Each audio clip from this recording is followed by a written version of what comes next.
Hello, everyone. Rudros here, and today I have a very special guest from the land down under. He is the, what would you call it? Swiss cut, the undefeated through Swiss of the Gold Coast Materia Cup. He's also a dear friend of mine and testing partner. Full bias out of the way, but I adore this guy and I love working with him. He is Alex Wells, better known to some probably by HoodsClaw. Mr. Claw, Mr. Wells, how are you, sir? I'm good, thanks, Travis. Yourself? I'm doing good. I've been looking forward to this. I always enjoy talking to people after the tournaments, and when it's a dear friend, that makes it even better. So we tested a lot leading up to this tournament.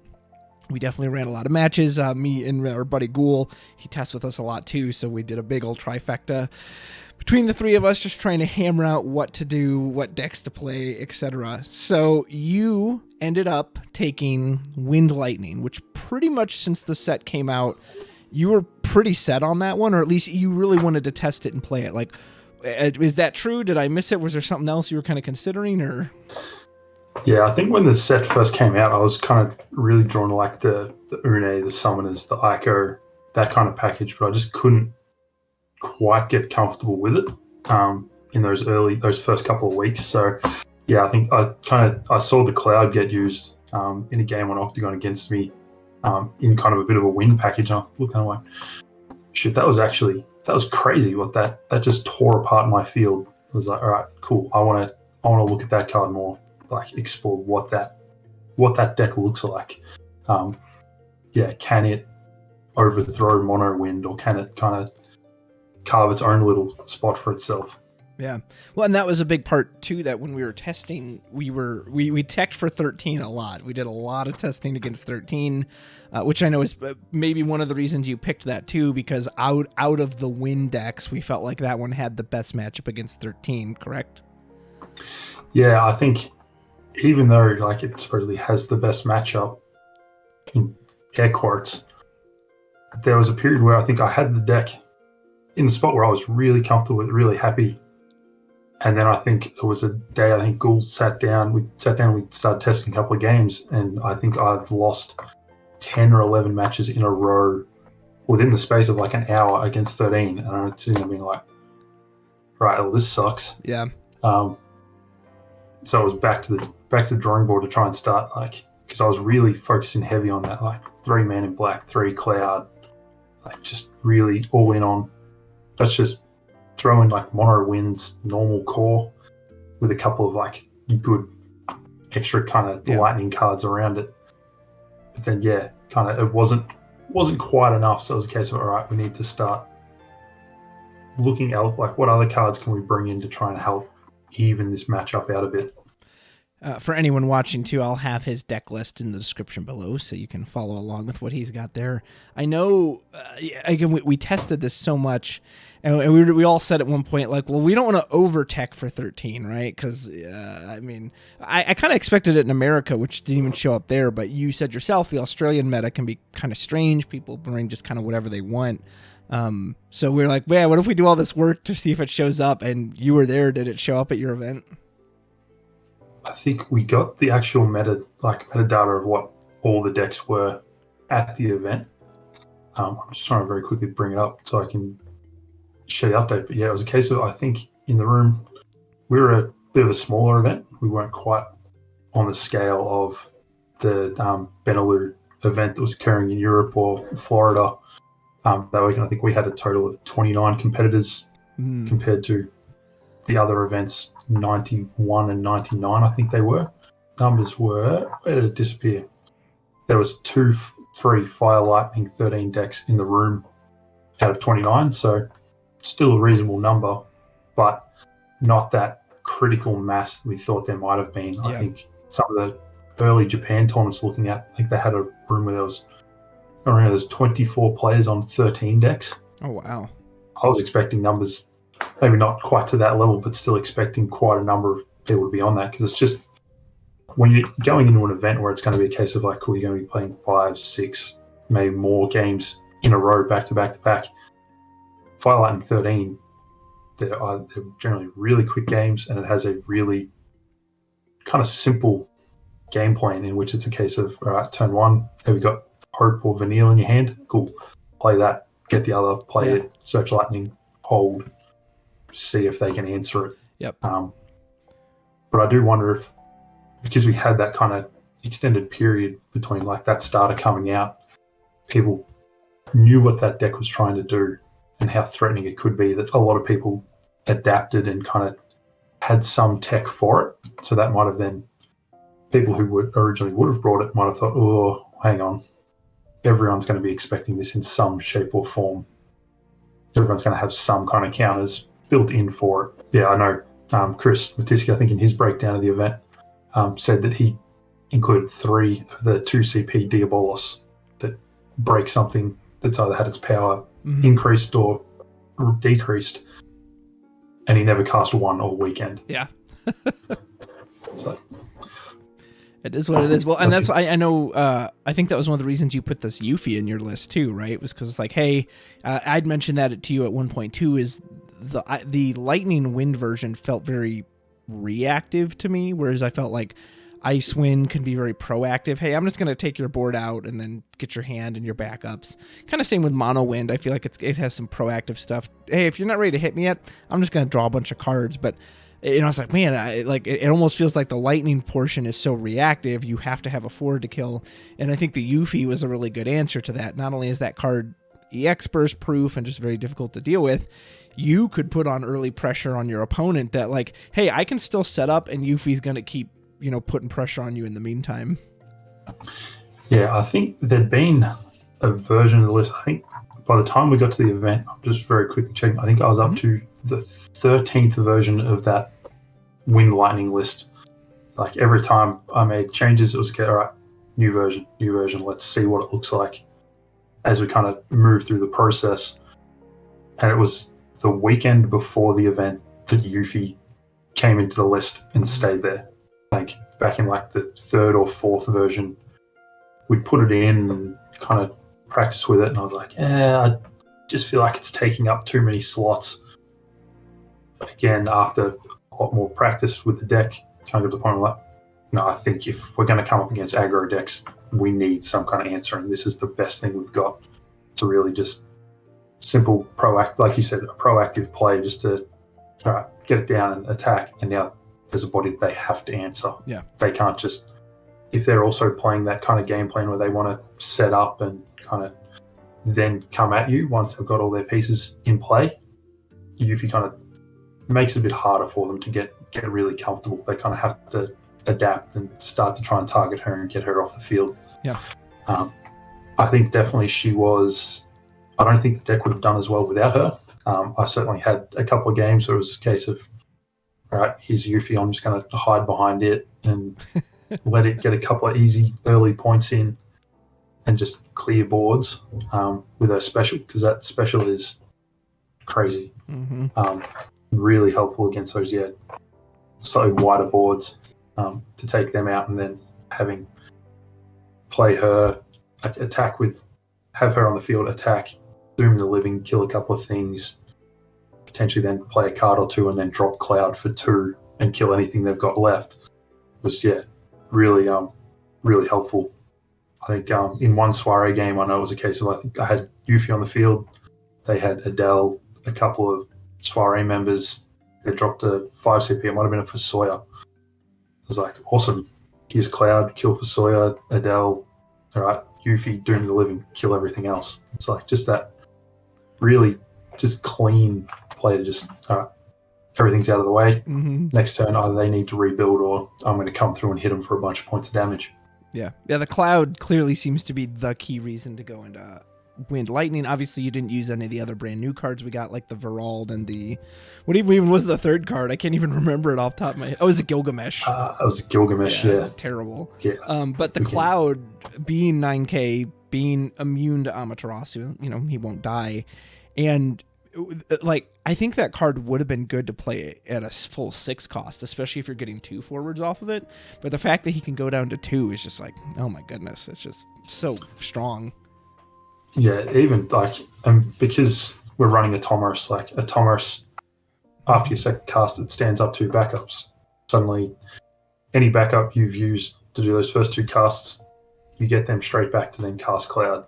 Even just casting Cloud as a 2 CP 9k that's going to, even if it just kills one thing, I'm pretty happy with that, particularly if it's taking out like a Warrior of Light, like a Madame Adele to help remove that protection from the rest of their field. Yeah. No, it's a huge swing. Well, we know we like the Cloud. We know we like the Yuffie. They say hindsight's 2020. Now that you've finished the tournament, you've gone through the Materia Cup. What was your final ranking? You were 5th overall, 6th? Fifth overall. Right. 5th overall. I got the curse of Swiss. Yeah, undefeated in Swiss, and then lost in that first round of Top Cut. But so now that it's over, if you were to rebuild this deck again, like let's say you had to play in the Materia Cup tomorrow, is there anything you would have taken out? Was there anything you were like, you know what, that actually I just never ended up using it? I think there's probably only a couple of small changes I might make. I think overall I'm pretty happy with the deck and how it ran and how it went over the weekend. It's probably just a case of trying a couple of different pieces maybe. I know talking to Matiski afterwards, he said he'd kind of explored this list a bit, and one of the things he found was that this 2CP Lightning Sid Sophia backup with Althea is just unreal. As soon as you get put to damage 3, Althea him back to hand, replay him, you have access to every forward in your break zone. That's a good point. And with Althea, you can just keep doing it as many times as you like. Potentially, I was running the 2CP Kuja, the new EX one. Yeah. Potentially, maybe it's drop a copy of that, bring Sid in. Kuja, I did get use out of, not so much for its breaker 2CP, but mainly for its dull. Yeah. Put it in the break zone, dull forward.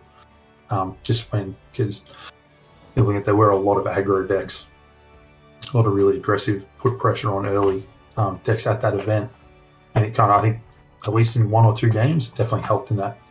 Right, shit, if I don't stop something here, I'm in trouble. All right, they'll break it. I tested this Suddenly list you for can't hoods. attack. I tested this list for hoods the final week of RVA before the Materia Cup. I played it for him, and I did like a little blog for him. And I ran that Kuja as well this week in my Ice Lightning version, and at least 3 times he saved me from dying just from being able to break him and take out that lethal forward. So that like you said, that I actually used that more than I did the like break a 2 cost portion of him. The break a 2 cost, particularly against decks like a running Rydia, Sophie, things like that. Again, with Althea on the field, you can bounce it back, play it again, and kill something. It's just a nice little piece that sits there. But yeah, it does have that unfortunate side of it where it's a mandatory choose 1 forward. Not 1 forward opponent controls, 1 forward. So if you've had to maybe try and go a bit aggressive and play an early Zidane down, and then you draw that, and they don't have a 2CP forward, it's a case of, all right, how much do I value having a lightning backup? Because if I play this, my Zidane that's like milling their deck out is going to have to die. That Althea card's pretty good, huh? Yeah, and Zidane is too. I know that one definitely showed up big. Before we get to your Swiss runs, which we will, is there anything else on the list that you can think of, or you think everything else did what you wanted it to? Probably the only other 2 that I'd maybe change just to experiment with is probably the 1CP Ramu and the 3CP Yugiri EX. I think Yugiri was just there to be another, like a mana in the backup line. An EX that, if you see it and play it, awesome. However, if it hits EX, you can go get that Yuffie, be it either the 5CP one to get on the field to present that body, or to go find a second copy to let you then, all right, cool, you've hit me, I can now do the living you back in response.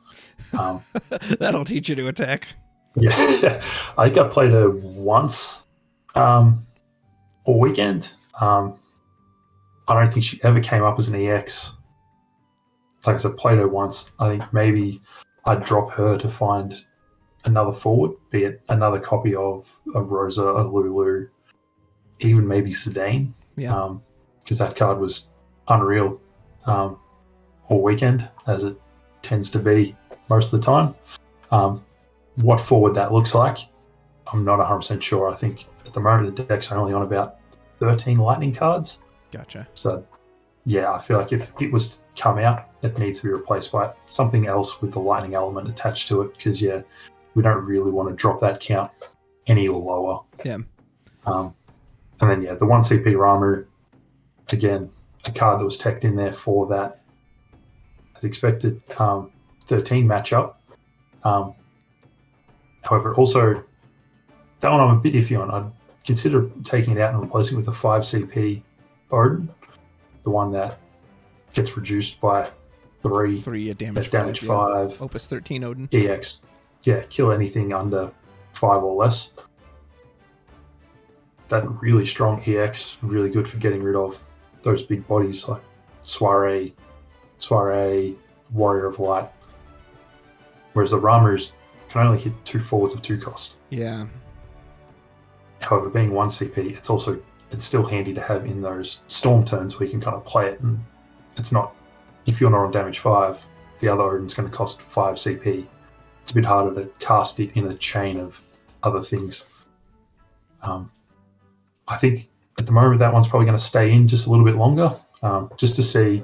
I didn't play against Mono Water all weekend, and I think that card might be a bit more relevant when it comes to like a Mono Water matchup, because it does have that breaker 2 or less monster. Even in the Mono Wind, in the Wind Mirror, yeah, I feel like it might be a bit more powerful, because if you don't see the Alexander, the 4 CP free cast, if you have a Wind, I feel like potentially it's still going to be valuable to come in, kill a monster that you push through. Yeah. No, absolutely. Well, I kind of buried the lead already because we know you're undefeated in Swiss. So the outcome of these rounds won't surprise anyone, but we didn't know how they played out. So let's start with your Swiss journey. Round 1, what did you play against? Tell me about the match. So round 1 was against Chris Keir, who's the store owner at Wonderland Games, so he had the event. He was on a Earth, Water, Ice kind of control list. I think it was kind of playing your Rydia, find Unalesca, had the crystal package for the Roble, the Physalis. It's very similar to Ice Earth that we saw in kind of Florida over the weekend, but had that water side brought into it as well. So that it was using a lot of the that had the Une, then let him keep recycling the Atomos 3 CP summon that he could reduce with crystals. Really cool deck. Really crazy match in the end. I think because I sent a message to yourself and Ghoul after the match. The final outcome, I think I won on turn 0 after time with no cards in my deck. I don't know how I managed to sneak that one through. I don't know, for ages. I think he'd gotten a board set up. He'd remove it. He'd get Physalis out. He's dulling and freezing, drawing, making me discard with Unalesca. And it got down to, as I'm slowly getting further and further through my deck, I'm like, really need to see a Lulu. Like, haven't seen one all game. I've got 2 copies. Like, surely got to hit one.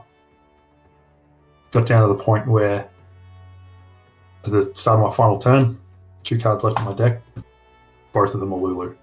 Oh my goodness. Hadn't seen one all game, and suddenly I pick up both of them, and it's looking at them like, all right, what can I do with this? Mm-hmm. I think I only had a Cloud on the field, and he had Biblos and Tros.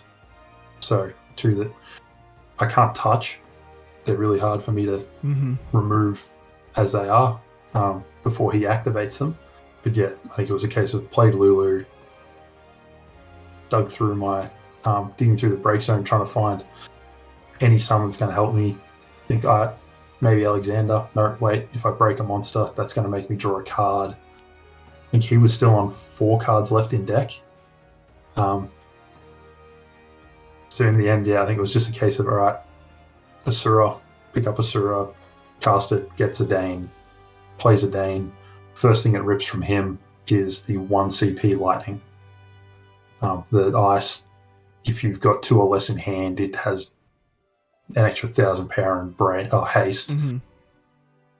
he had one card in his hand, so it's like, cool, play that onto the field. I've now got 3 attackers. Go to combat. What a rip. Yeah. I think he looked at it, he said, I only run 1 copy of this card, and it's betrayed me right at the end.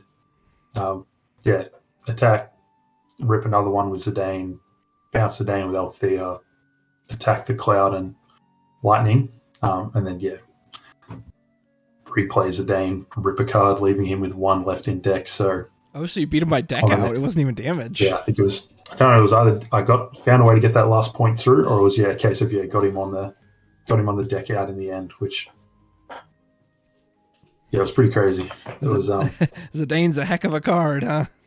Yeah, so we're 7-6 after that game. So, we're both kind of really dancing on the knife's edge, trying to advance and get those last couple of points of damage. Yeah. Just couldn't get it. So, I think, in the end, I think it was a case of, I got that last point in. But, also had the field set up so that, he would deck out if I couldn't get through. Man. That's a heck of a way to start a tournament. Most players probably want like a low-key, easier match to just, let me just like stomp my way through this. But it certainly had the heart rate going. I'm sure. That's for sure. Well, and that first one, especially if your tournament uses strength of schedule, which I'm pretty sure almost all FF tournaments use that as the first tiebreaker. That first match is so important because you got it. It's more beneficial to you to win early matches and lose later. Then if you go 3-2, but you lose 2 and then win 3, you're way worse overall than if you were to win 3 and then lose 2. So, yeah. So it was it was certainly, and I know because like damage taken, damage received. So damage taken, damage dealt is like the next tiebreaker I think afterwards. Okay. So I'm like, great. If it comes down to tiebreakers, I'm already on the back foot a bit here because I just took 6 damage in my first game. Mm-hmm. Can't afford to have too many more of those if I'm going to end up on the bubble and needing tiebreakers to get me in. Luckily, you were undefeated, so that part didn't matter. I think we could have been in trouble if we weren't. So before I move on to the next game, having played against that discard, and obviously I've played against discard you in the past, not so much this Opus. Do you think... Does discard still hit wind as hard as any other element, or do you feel like you can generate so much value with a wind type deck that you actually kind of maybe not ignore it, but it's just not as detrimental to you?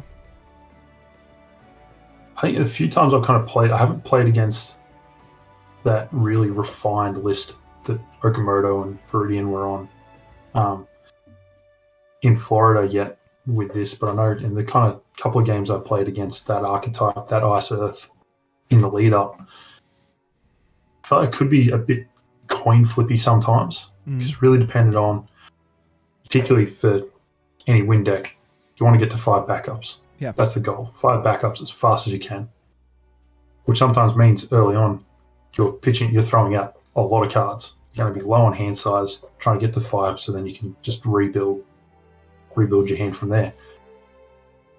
Games where there was a case of Ice Earth took a little bit longer to get their discard engine online, or then wasn't a problem. You just get set up and then just outvalue them from there.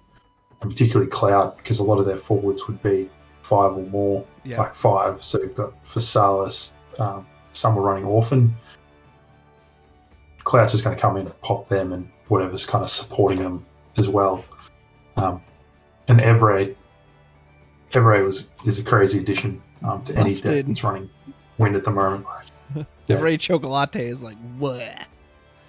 And like historically, they'll freeze targeting backups that could take you off your off color, other than whatever element you're running other than wind. Yeah, really made it. Made it a bit difficult to kind of fight back and really utilize your second element. Evray, you can run one backup that's in your off element, because if they dull and freeze it, Everay's just going to go, I have to stand it back up again. It's not the way I want to be using it every turn to try and extend my turn, but it's all right. You've done all this to try and take me off that backup. All right, for no cost, I'm just going to stand it back up. Yeah. Yeah, that I mean, that was one of that monster is one of the things that kind of led to my like not wanting to play so much anymore, because playing a lot of ice or ice lightning, And that was like one of the few ways I could be, okay, well, let me hit your backups. And then to have this card that just says, I don't care. I just invalidate it. I've been amused when I've played it in my Guardians deck, the amount of people who like, okay, well, I'll freeze your backup. I'll make you, they literally will say, I'll make you waste your Evray. I just chuckles like, so you're going to spend however much you just spent when I'm going to spend 0. All right, if you say so. Yep, yeah, you're gonna potentially spend like 2, 3, 4 CP, whatever it is that you're casting to do that. I paid 1 like 2, 3 turns ago, and probably was in addition with a Tomo, so I got other CP back from it. Mm-hmm. And it's just going to sit there and go, all right, cool. You paid 3 to Dull Freeze that. I'm going to pay 0 to just stand it back up again. Yep. Yeah, that was really good. But yeah, I found like other times you'd be playing against that discard type deck, and if they got online really quickly when you were still kind of in that setup phase, it could get really hard to try and finish your setup or to try and rebuild your hand to deal with them. Which it certainly made things a bit more interesting. Well, I appreciate. But I don't think. Okay. Go ahead, finish. Yeah, I don't think there was no Ice Earth at Gold Coast at all. The only one was that Ice Earth Water that I played in round 1. Yeah. Other than that, yeah, no one else is on that. So discard wasn't too big of a concern. Yeah, we'll get to some ice shenanigans in round 3, but before that, round 2. So you finish that match. Who do you take on next? So round 2 was against Richie Elving. Yes, Richie. Yeah, Richie on his kind of category 8 aggro cipher deck. Seen it, played against it before. Very scary deck. Yeah, it can out of nowhere. You're like, wait, how am I getting hit 5 times this turn? Yep, I think I'd have turns where I'd play Cloud, kill 2 things, and next thing, so all right, here comes. I'm trying to remember what some of the things like. Yeah, there'd be Ishtola would come down, clear something.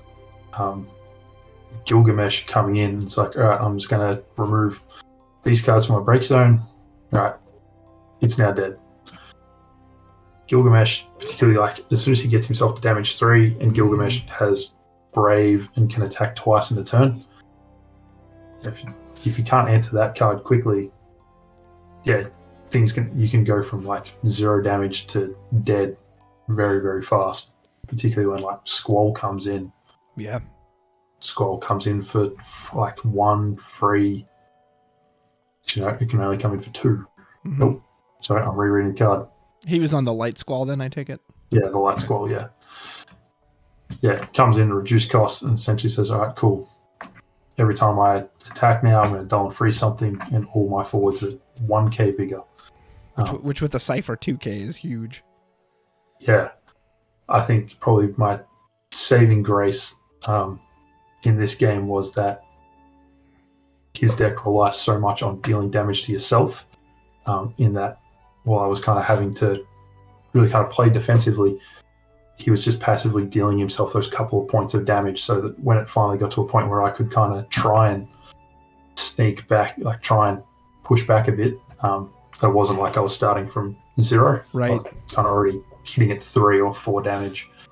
But again, yeah, this one was really came down, I think, to the flip of a coin. I think Richie kind of said himself, like he bricked on his last turn, couldn't play any forwards, which just gave me that, let me then sneak through the last point or 2 of damage on the next turn.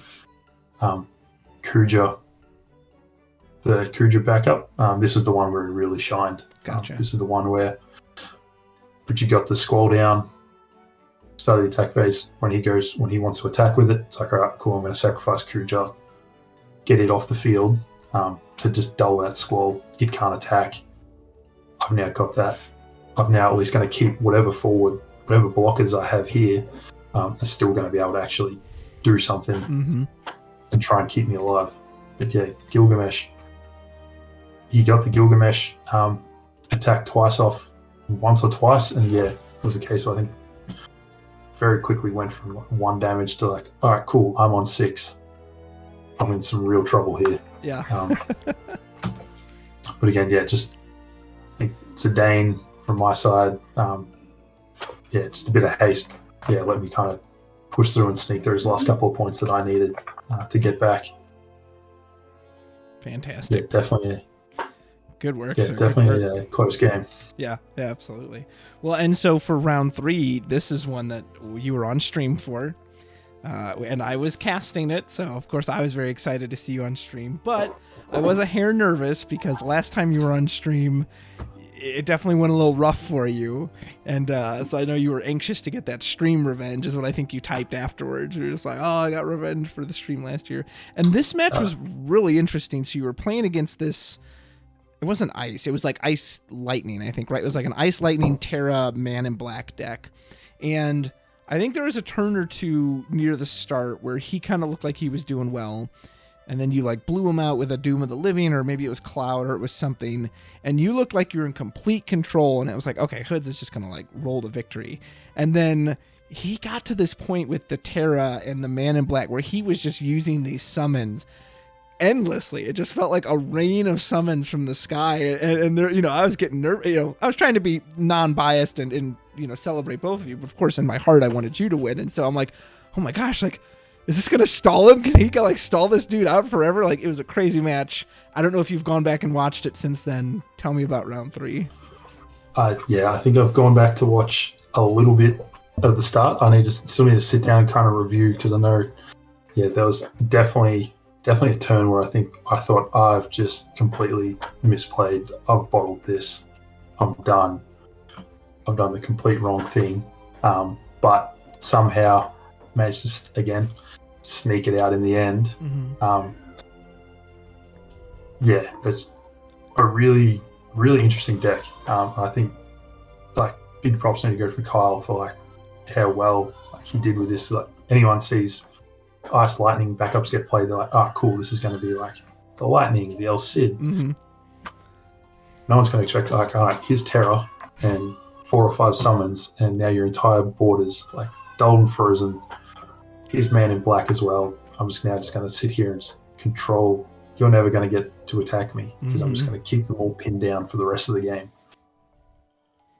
Which, yeah, like you said, as we saw when we started to get towards that end of the game, let's sitting there, it's like, I have 3 forwards and it's been like 5 turns and I have not been able to attack once. Yeah. I said, sit here and it's like, all right, finally got a active forward attack phase. Oh no, now it's dull and frozen. All right, shit. All right, how do we actually get through here? Mm-hmm.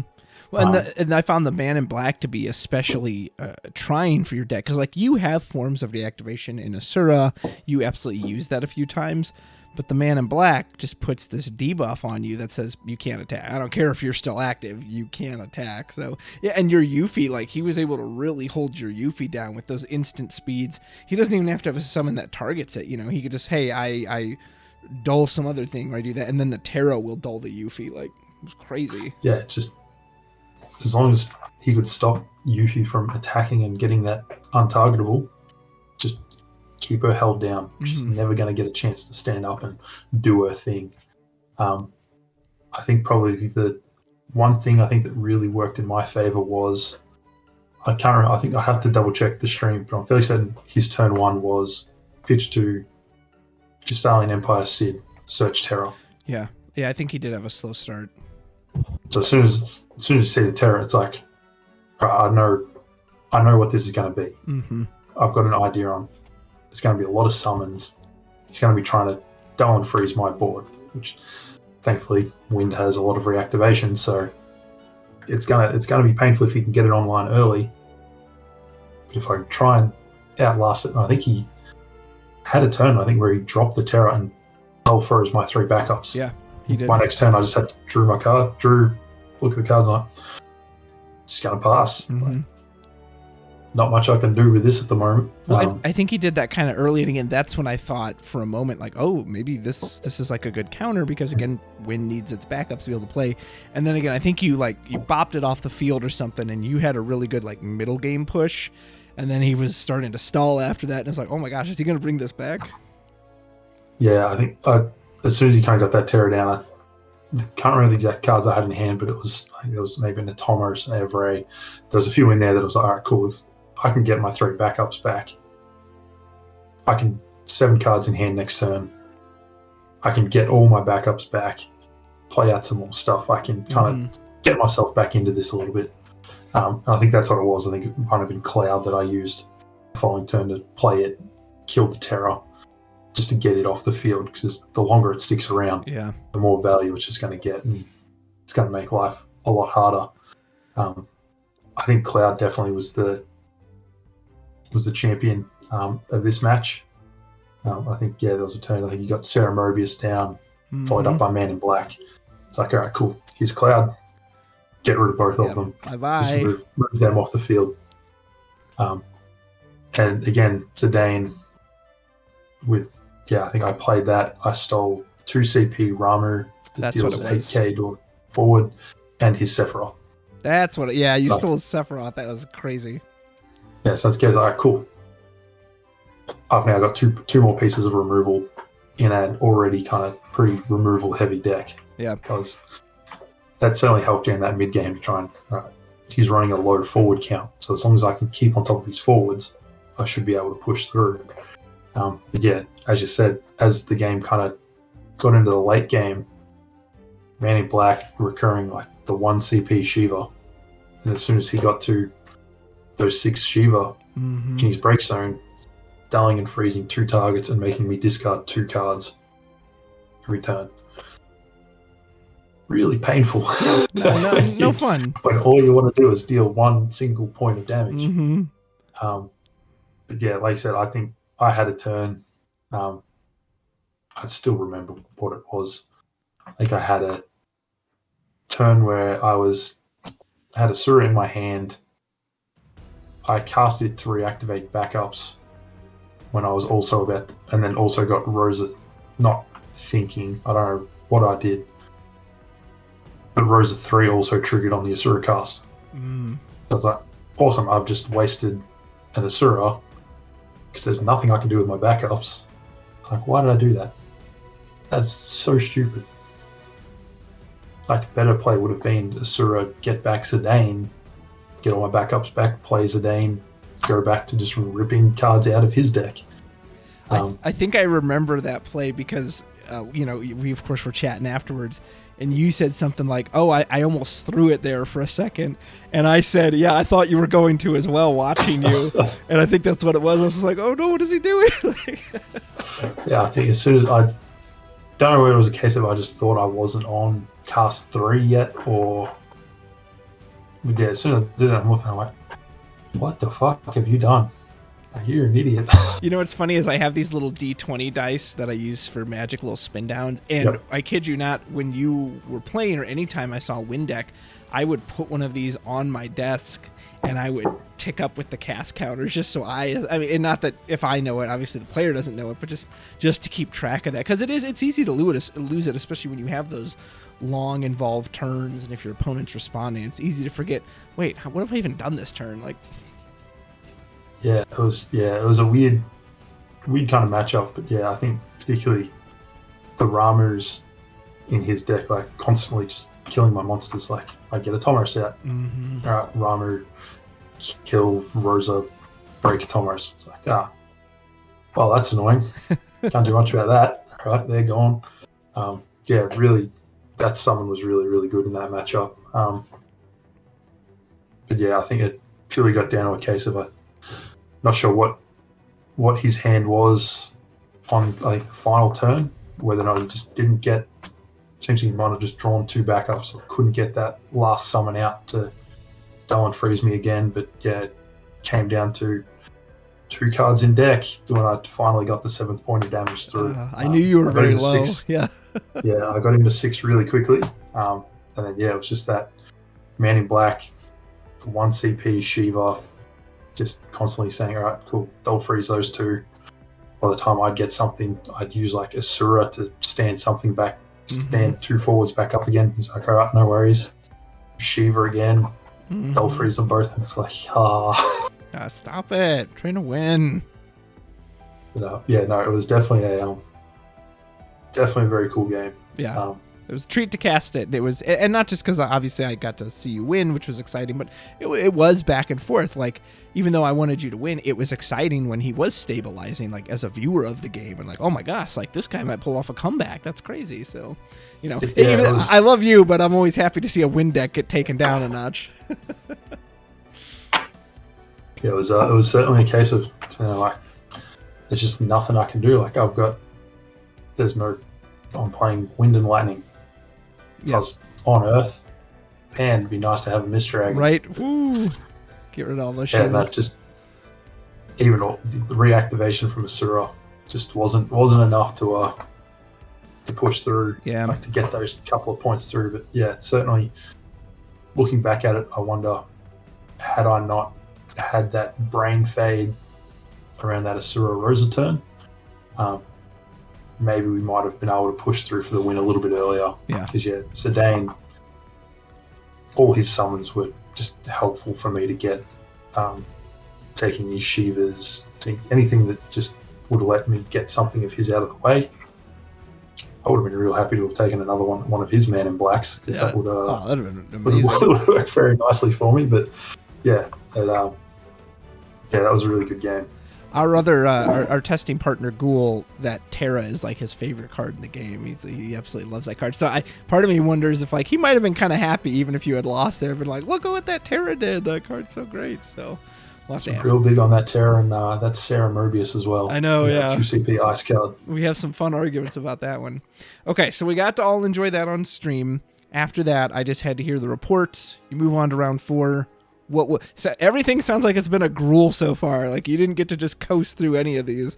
Tell me about round 4. Who'd you play? What did they play? Was it finally easy? Yeah, so it'd been a case of I think game 1 and 2 were both 7-6.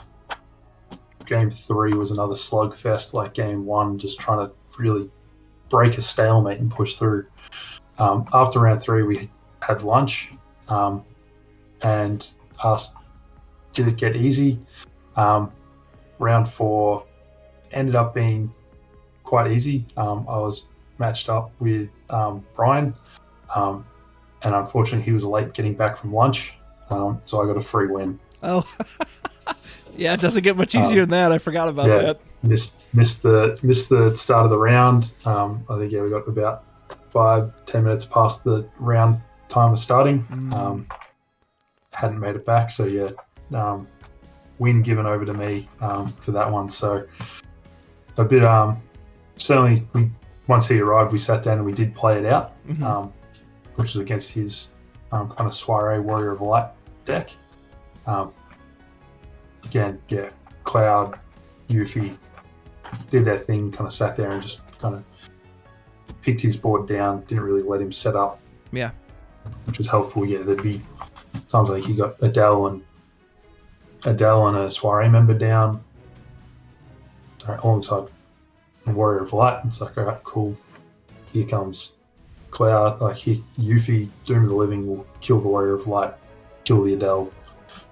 Here comes Cloud to pick off whatever remaining kind of member there was of the soiree. So good game. I think that was a 7-3 win in that match we played, which certainly was nice to have a bit more of a straightforward match where it wasn't drawn out. Sure. Like the full length of the round.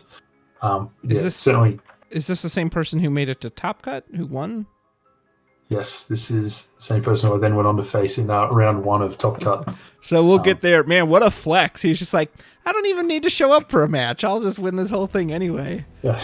Well, if you don't mind me asking you about that, just because for like rules thing, so you said they gave you 10 minutes? Like what's the actual ruling before they just call the match? I'm not sure what the exact ruling was. It was a case of, I think we had, everyone came back, had kind of the post-lunch, he's like the raffle and prizes given away. I think the time had been 2:00. We had to be back by and ready to start. Everyone got in and making their way to their tables, and I was like, don't have an opponent yet. And I think the TO, Colin, he kind of said, look, let me know by 10 past, quarter past. If he isn't here, then it's not much. We can't hold up the rest of the day. Sure. Yeah, we'll just call that round for you. So yeah, it certainly would have been nice to have had the actual game result be recorded, but yeah, like I said, we played a match once he arrived anyway. Yeah. Still kind of got the win there. A win's a win. Well, and did he show up like 1 minute after, or was he like substantially later? I'm just so curious about this. I'm trying to, I think he was probably, it would have been probably 20 past when he got there. So yeah, he was a little bit late getting back. So gotcha. So it wasn't like, all right, Hoods, you win. He opens the door. Hey guys, what I missed? Yeah. Called as he's sitting down across the table. Right. There's a bit of a hold up, but yeah, no, he was good about it. I think he accepted. But that's all right. It's happened. Move on, and yeah, like I said, he's still made top cut. That's to say, he's just flexing. He's like, nah, I'll just give him an easy win. Well, I'll get revenge on him. Okay, so that was round 4, or lack of round 4. So finally, you're 4-0.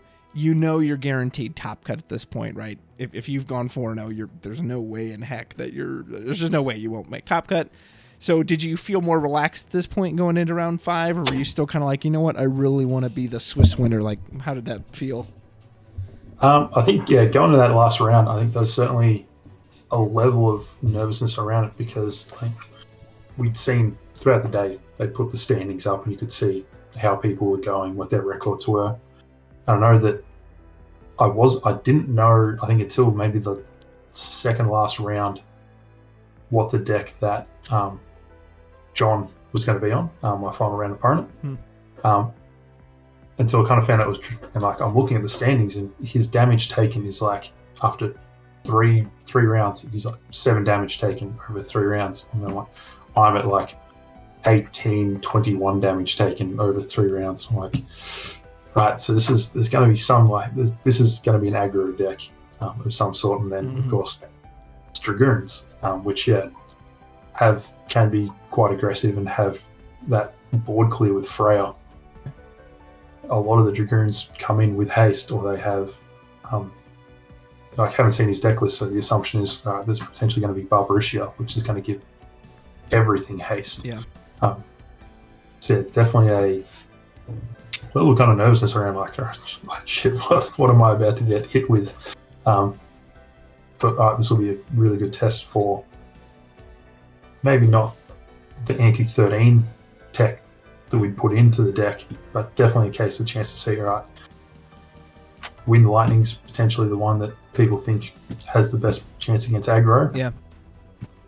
This is probably going to be its test to see, all right, can it actually withstand something that's single element with a small splash that can really just consistently get cards out onto the field. How did it go? Did he get Alice out? Was it a normal match for him? It was a relatively normal match for him. I can't remember if Alice hit the field. I think it did at one stage. If it didn't, I feel like you had a much easier match then. He definitely at one stage used 6 CP Felthanos. Oh, wow. To take things out. But yeah, in the end, I think it came down to Yuffie just sitting there and saying, all right, Doom of the Living, continuously just pinning those things down. He did get Kuja down at one stage, and again, whether it was just the fact that we're at round 5, it's been a pretty stressful day with all these games kind of going either to time to almost a deck out. Again, misplayed something horrendous.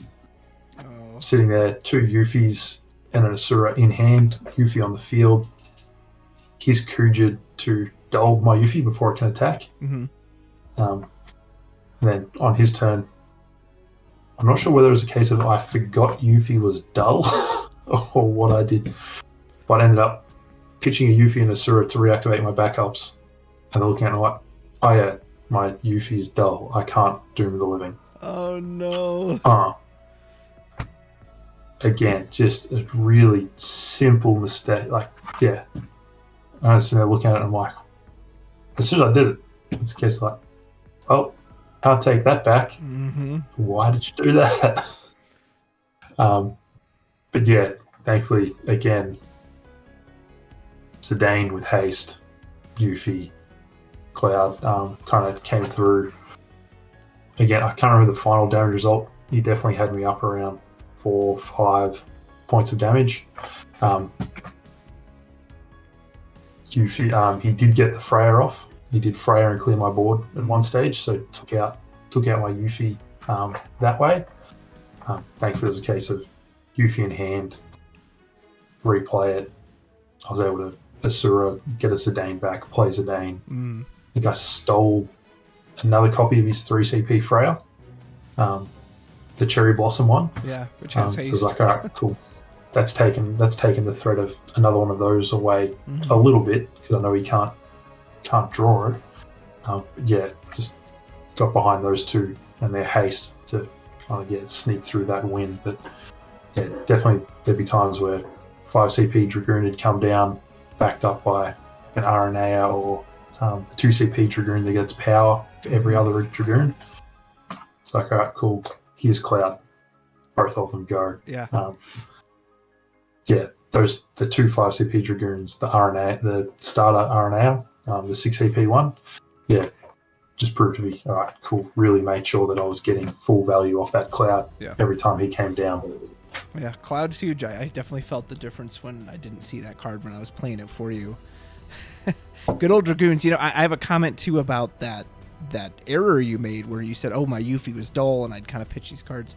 Yeah, folks, if you're watching this, you plan to go to any of these tournaments, like, nerves are a real thing, and it's so much easier to sit and watch and critique a match, from the bird's eye view versus when you're really on there, and just be mindful and check your stuff. Don't go on autopilot, because that got me in trouble too. The most recent tournament I played, I was playing the RVA, or like the Final Fantasy 6 deck, where it's just the lock, and it's 50 cards that are 6, and I went for the early Stooges play. I was like, oh, I'll put Laragorn, get out Mobius, recover the Kurlax, I'll get all 3 Stooges turn 1.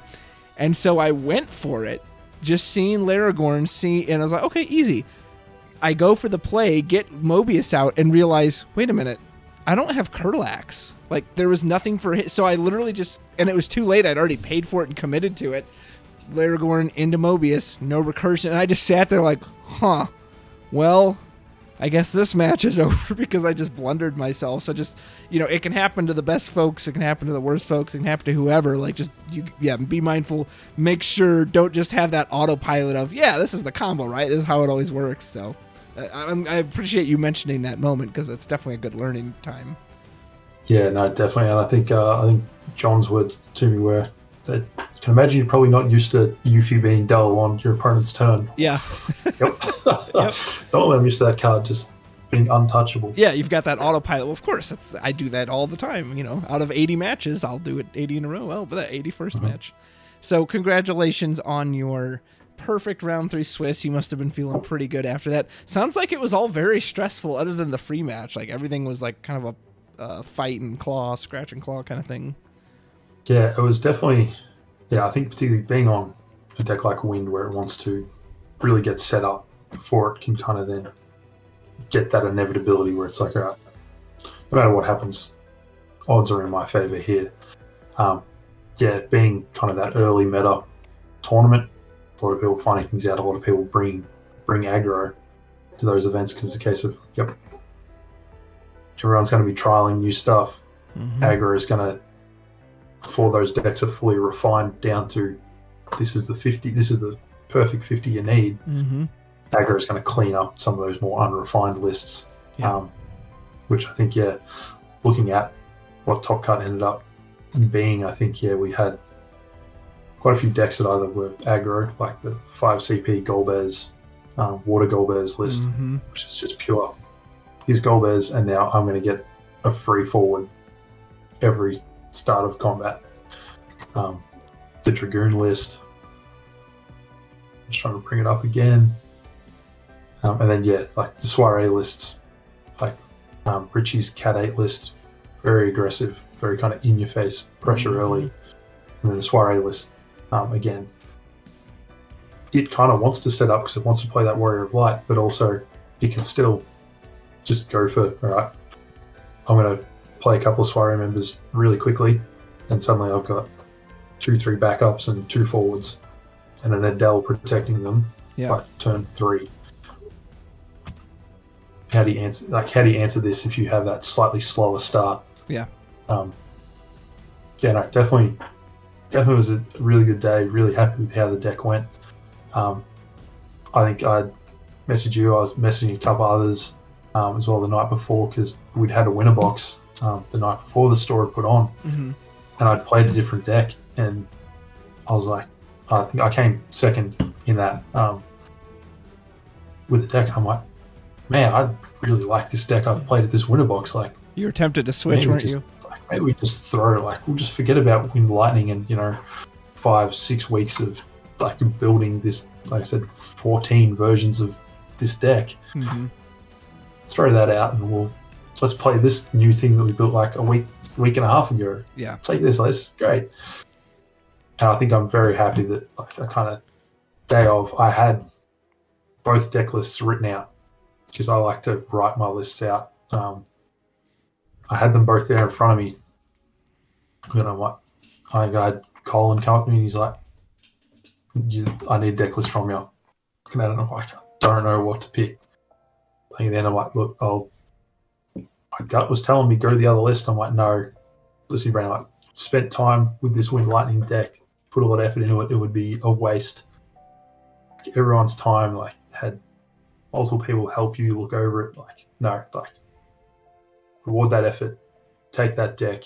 If it bombs, hey, we've got this shit hot new deck that we just were playing the other day. We can take that to the next event. I was definitely concerned for you. I don't know if concerned is even the right word, but I was worried about you when you were in my thoughts, because I knew you'd expressed that, and after the Winnabox, and I knew that feeling because when I went to Omaha 2 years ago, same thing. I played 5 CP Water Golbez. It had just come out, and I clean swept and won the thing, and I'm like, oh my god, I gotta switch to this thing. And then of course no, you practice with this other one, stick with this. And history is full of, I think, both sides of people who abandon what brought them to the dance, and then it doesn't work out. But then also sometimes they do make that last minute switch, and it becomes that, oh wow, it became this huge success story because I made the decision at the last moment. And so there was a part of me that was like, oh man, come on, I played that for you this week, don't do it now. But then I genuinely also thought, oh, but what if that's the right call? Maybe it is the right call if he's feeling this other deck. So when you said Wind Lightning, I was kind of happy, but I was also like, man, I hope it performs for him. So I was elated to see it do so, and to reward you for keeping the faith with it. Yeah, and I think it was definitely a case of, I thought if there had been a higher 13 presence there, maybe, if I'd hit one, maybe it might have been a bit different, and that other deck probably might have gone better. But yeah, definitely feel like I made the right call, sticking with what we knew, what we've been practicing. Getting the reps in on this list certainly helped. I know it is a bit of a, that tell, like you said then, you get tempted, I know, from that winner box. It was the final match to win the box was myself and Rob Barron. And we were both on decks that we weren't going to be playing the next day. We played our match. Rob won in the end. In the end, he won the game. And kind of looked at me, he's like, "You should have won that last turn. If you'd done literally this, you win." It's and I think that was playing on my mind a bit as well. But Rob did what I did. He took that list that he'd played at the winner box and played that the next day. And he still had, I think he still might have gone 3-2. But yeah, just whether it was, don't want to speak for him, he can certainly probably answer the question. He'd know the answer himself, whether it was a case of if he'd taken the deck that he'd practiced with previously, would it have been different, or he ended up on a soiree deck, which in the end soiree won the event. So essentially it wasn't the wrong call to make. It just comes down to the matchups he had throughout the day. Yeah, definitely a interesting little moment in time that kind of shows how both sides, how it kind of went. Well, you've got the 5-0 record as part of history now. Speaking of history, we got to wrap up with the history. take us to Top Cut, Yes. man. So you ended up facing the, again, kind of spoiler alert for this, but it's a week out now. You faced the eventual winner of the entire event. It was a rematch, so that had to be going through your head that, okay, I've already beaten this thing once. Were you feeling confident? Were you nervous? Felt like it was a fluke? None of us got to see this match, so just tell me about your Top Cut top 8 match. Yeah, so Top Cut again, facing Brian. We played once before. I kind of felt relatively comfortable in that win on day one.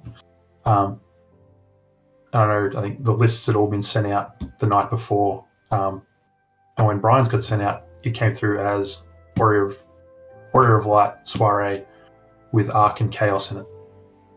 I remember looking at it like, man, don't remember seeing Arc and Chaos today. Like, he was keeping that well hidden in our match. Like the 11 CP Chaos Forward? 11 CP Chaos produced by 2 for every element your opponent has. Yeah.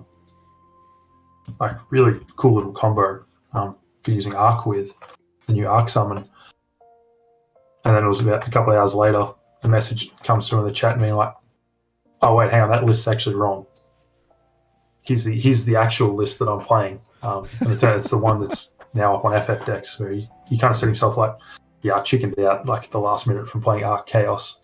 So he'd gone instead like the Titus and the extra Titan Lord of the Crags in as well. And I remember like looking at the deck and being like, all right, like, I know Edel's going to be a problem because she kind of Doom of the Living's not as effective when she's on the board. Mm-hmm. The 2 CP Zidane's in there. That card can be quite frustrating when it comes down early. The Warrior of Light. But overall, it's not a forecast. If I can keep on top of Adele, that's the main problem. Keep on top of that, Yuffie and Cloud can kind of handle the rest. There's only a couple of 5 CP plus forwards, so we're probably not going to get the full value out of Cloud all the time, but there's still a couple of 2 CP targets there that I can get with the Ixion or the Ramu. Mm-hmm. We're probably in an alright spot. And then we actually sat down for game 1. I think our match was the quickest best of 3 of all 4 tables. And yeah, just got jumped. I think it was a case of game 1, he very quickly went turn 1, Shinju, Lexa, pass. Next turn, Adele, get Amber, hold the Merrill, removed Adele straight away. Another, I don't think he didn't search the Merrill, he searched something else. But then, like, straight away, bang, here's Merrill the next turn after I've removed Adele to kill, I think it was Cloud I'd used to get rid of the Adele. And then just from there, every time I kind of got a forward out, it was a case of like, his board just got too big too quickly. I didn't see Yuffie and anything else, and kind of right. That's unfortunate. We'll move on. We'll start go game 2, see what happens. Game 2. Do you remember, by the way, did you guys determine who went first by a die roll, or did you get it automatically being like top of Swiss? I got the choice. I got the choice by the highest seeded player. Got the choice, so I took the play in both games, and pretty much did nothing with it. Game 2, got out, got a Yuffie down pretty quickly in the first couple of turns. He'd gone like Elvis Lexa, turn 1, turn 2, here's Zidane. I've got a Yuffie on the field. And again, it comes back to that question of, it's one of those kind of, I'm trying to think of the term, one of those sliding doors moments, where it's kind of what would have happened had I done something different in the moment. So I had 2 cards in hand with an active Yuffie. He's got Zidane abilities on stack to look at my hand and remove something. And this probably comes down to read your opponent's card and remind yourself of the ability. Don't assume that your recollection of Zidane is going to be correct. Historically, Zidane Sedanes make you discard. Yeah. This Sedane RFG is the card it chooses. I had Asura and 1 CP Yuffie in hand. Oh, you thought it just Looked at discarded. it like, that's a 7k body. And again, there's so much text on that Sedane. It can't be blocked by a forward of 3 or more. So again, didn't read the card, didn't pick it up. And therefore, I'm like, that's fine. I'll block with Yuffie. Yuffie costs 5. Can't do it. So in hindsight, I should have Doom of the Living there and then. It's overkill to put 24k on a single forward. But my thought was, he's going to look at my hand, he's going to see a Yuffie and Azura, he's going to make me discard the Yuffie. Yeah. No, RFG. It's like, oh, that's not what I want. Oh, man. The draw off the Zidane is a Lulu. Oh, no. And that's when I was like, wow, if I had just done it, pitched the Asura, pitched the Yuffie, Doom of the Living Dead, sure, I have no cards in hand, but I have a Yuffie and Azura in my break zone. I'm going to draw a Lulu. Next turn, play Lulu, get the Azura back. Yeah, you're I've golden. got I've got a Doom of the Living that I can then use in future turns, which unfortunately didn't happen because then he attacks with Zidane, of course. Yeah. I can't block. There goes the Lulu. I think that attack might have hit the 1 CP Ramu, so I've at least got rid of the Zidane. But then it's a case of, from there, I think that moment, I think, is where the game was lost.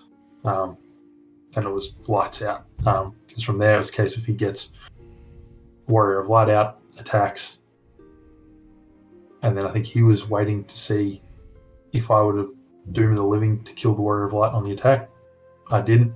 He plays another forward. All right, Doom of the Living, kill them both. And then after that, it's, all right, here's Adele, Vesphere, draw 2, another Warrior of Light. So he just builds the board back out to what it was, gets the Erwin back out for full value. Look at my hand. I just didn't have that other Yuffie.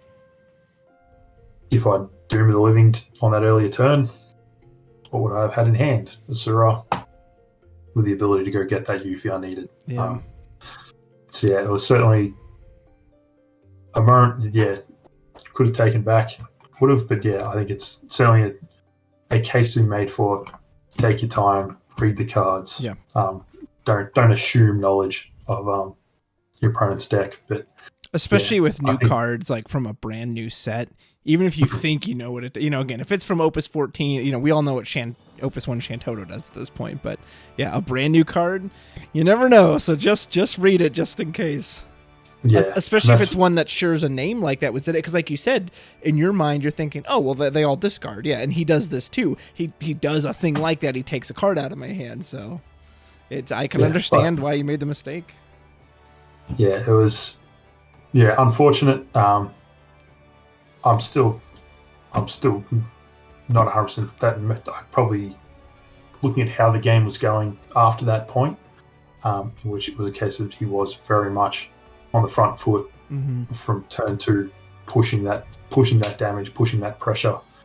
Whereas because I've had to play Yuffie, Doom of the Living a couple of times, I'm down on cards in hand. I was already kind of in a poor spot, particularly when as soon as Warrior of the Light's out, I can no longer really attack comfortably with Yuffie. Yeah, she was such a big bully last set, and now Warrior Light's like, well, if you attack into me, I'm just going to kill you, so better get your Warrior Godos.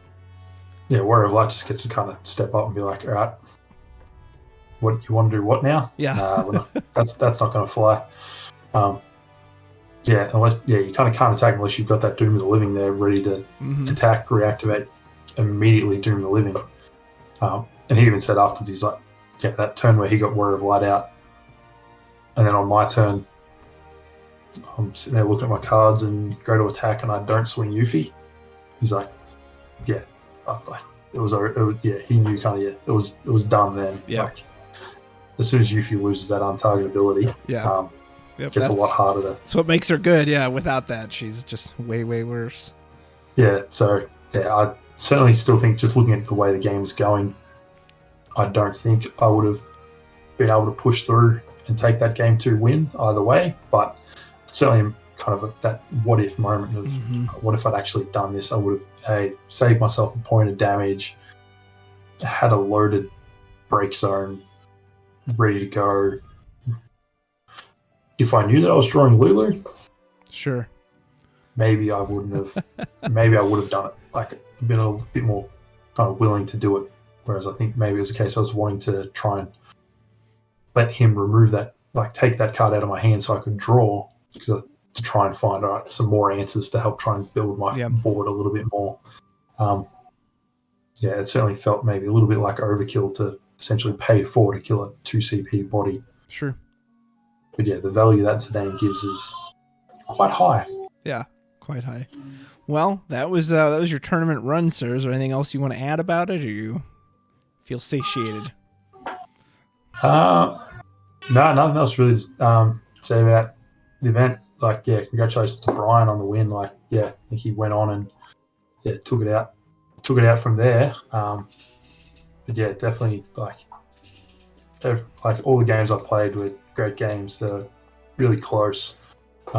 Certainly, yeah, what you'd want from an event like this. It's not a case of coming in and just not being challenged or like that. It was certainly a case where every game was you had to give it your full focus, and everyone's really great to talk to and have a chat with afterwards.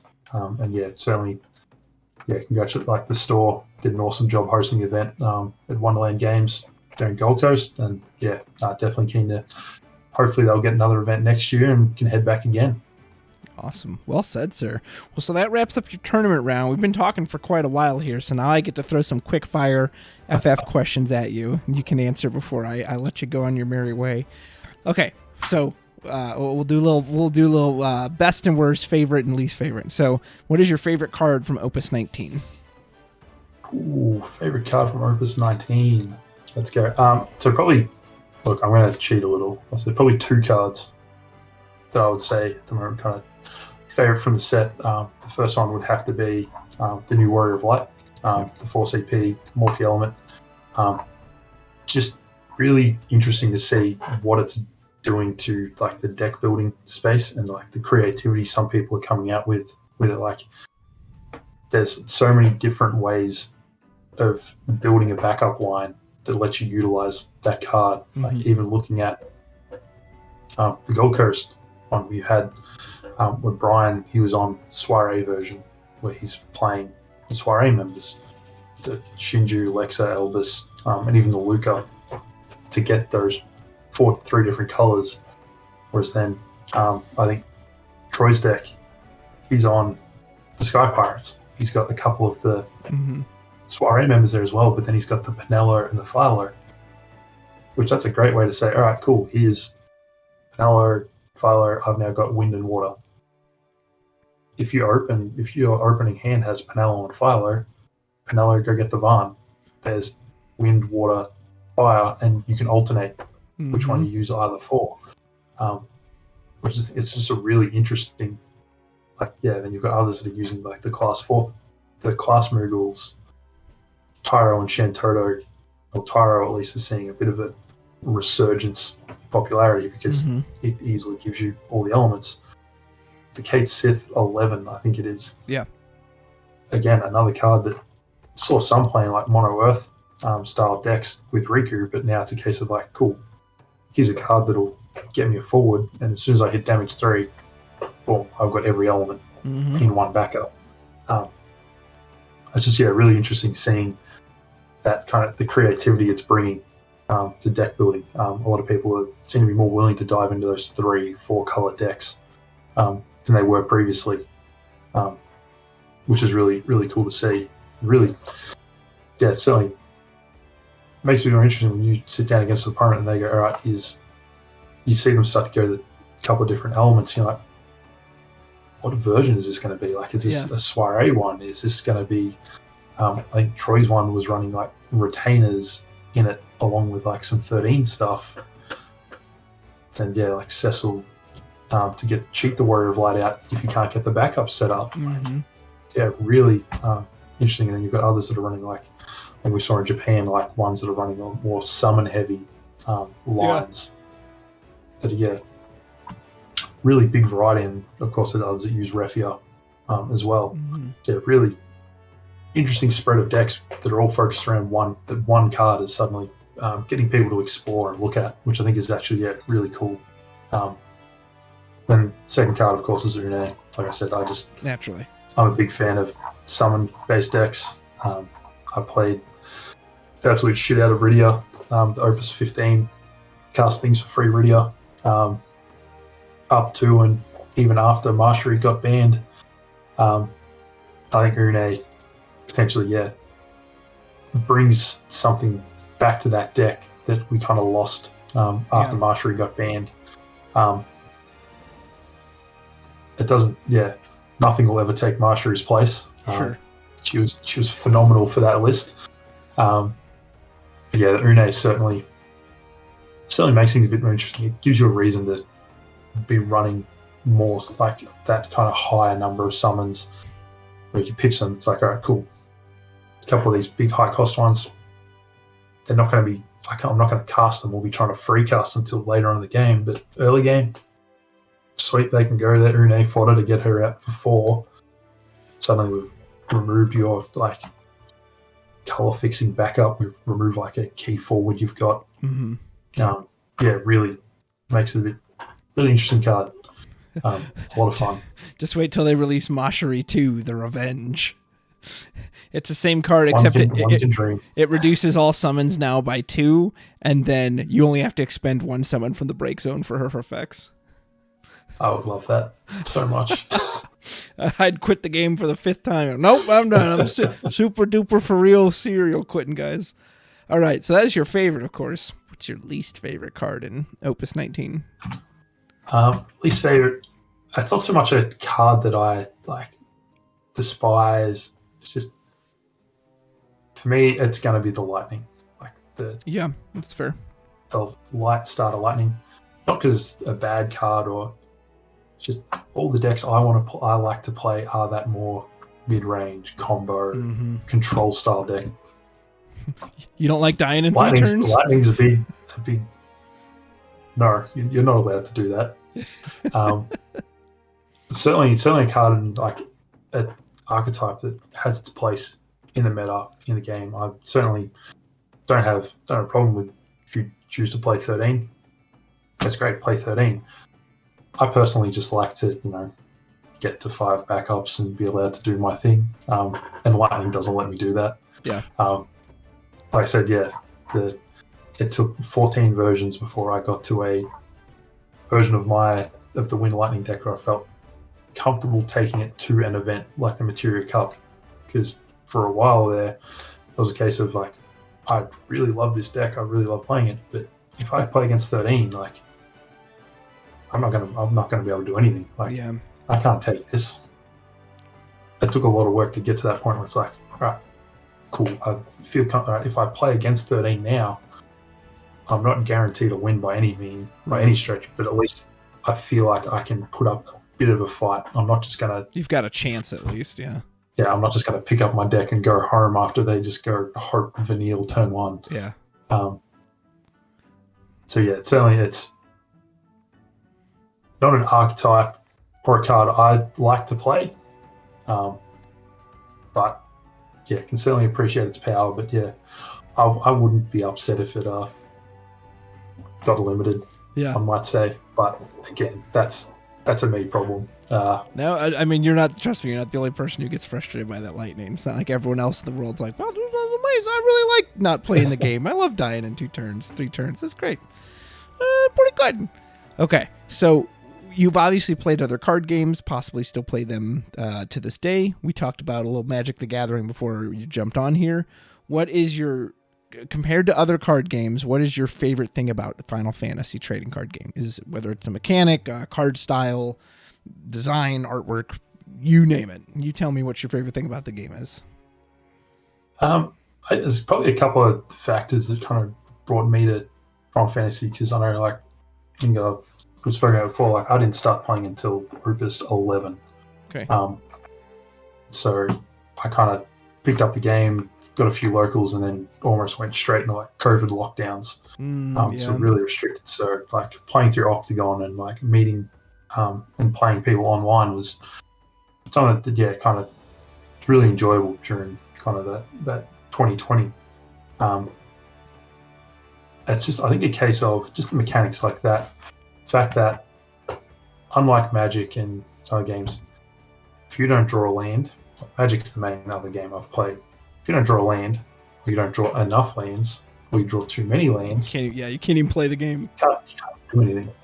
You sit there and you're like, cool, I'm just going to pass. That's that, draw a land again, cool. It's on the field, I'm just going to pass. Yeah. Unless you're playing some like 6-color wild off the wall deck, chances are when you draw your 5 cards at the start of a game, you can do something. Yeah. Pitching cards for CP is a kind of really cool mechanic. The fact that really kind of brings that decision making of like, all right, over these 5 cards, I want to play this and this. I've got to give up 2 or 3 other things. I may really want to play those cards later. If I get rid of them, am I going to be able to? Will I see one again when I need it, or am I just now have to accept that's gone for the rest of the game? Yep. Like, we now have to play without that avenue of, or that angle of kind of attack. Yeah. So that's kind of really, and then of course just affordability. Sure. For me, Magic kind of, like I said, I like to play that kind of control style game.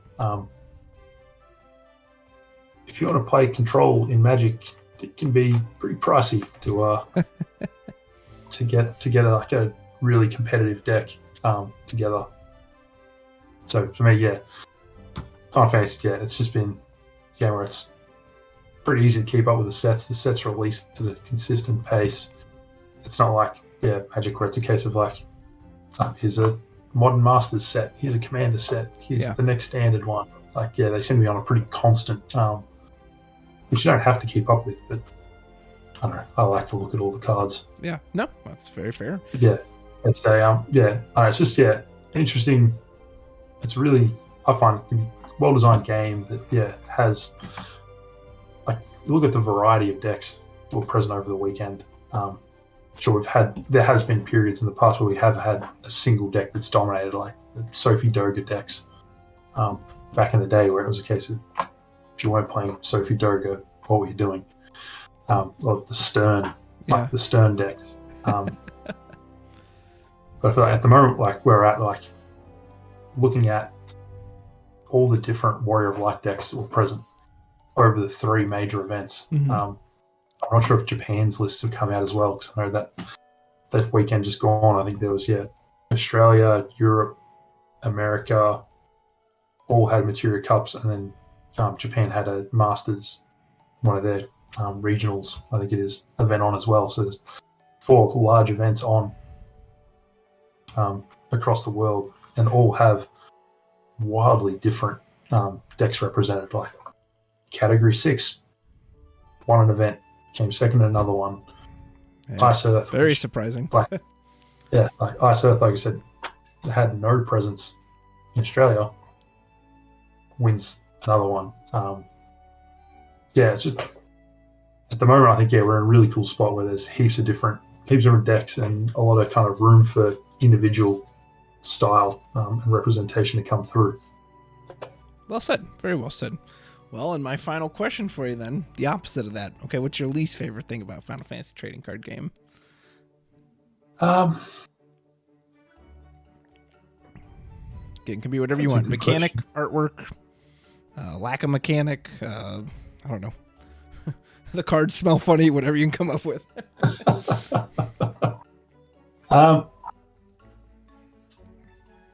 Like one of the things you said, artwork. Yeah, it'd be nice to see some of the cards where it's just like a render directly from I think it's 11. Yeah, 11's pretty infamous for its, 11.